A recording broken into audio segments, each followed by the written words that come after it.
I came in as a sort of interim for the back end of last season Yeah.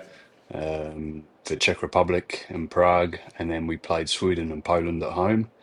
It's been nice. It's been, we've been able to turn a new page and start fresh.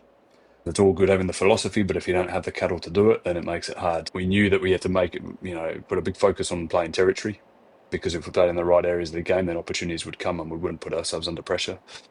My big takeaway was that, with 60 minutes in all three games, we were 10 or 11 points, away from those teams. And I was having this conversation with one of the junior coaches. Like, I think in terms of how we want to play, it's going to be, but firstly based off genetics. Mm. Like, genetically speaking, what have we got? Because if we had, 6'6", 17-year-old Afrikaner locks, we'd be playing a very different kind of game. Yeah. For Tonga, for example, obviously they've only got 100,000 people, but through heritage, Yeah.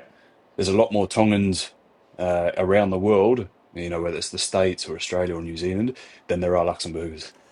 For me personally, I told the guys that you've got to be playing consistent club, rugby Yeah.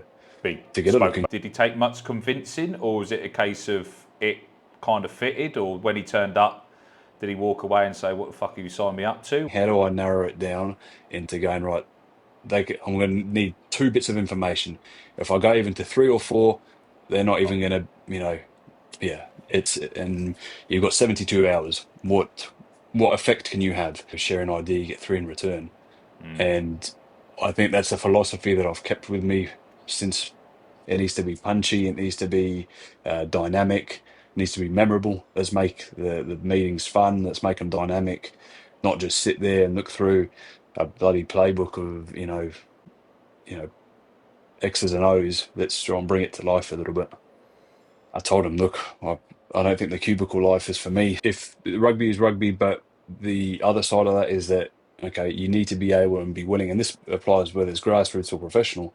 You've got to be able to help them to get from A to B. That's the essence of coaching, right? You don't necessarily need the financial means to get success. No. It helps 100%. But if you can do what and control what's in your control and build on what you have, then hopefully success follows.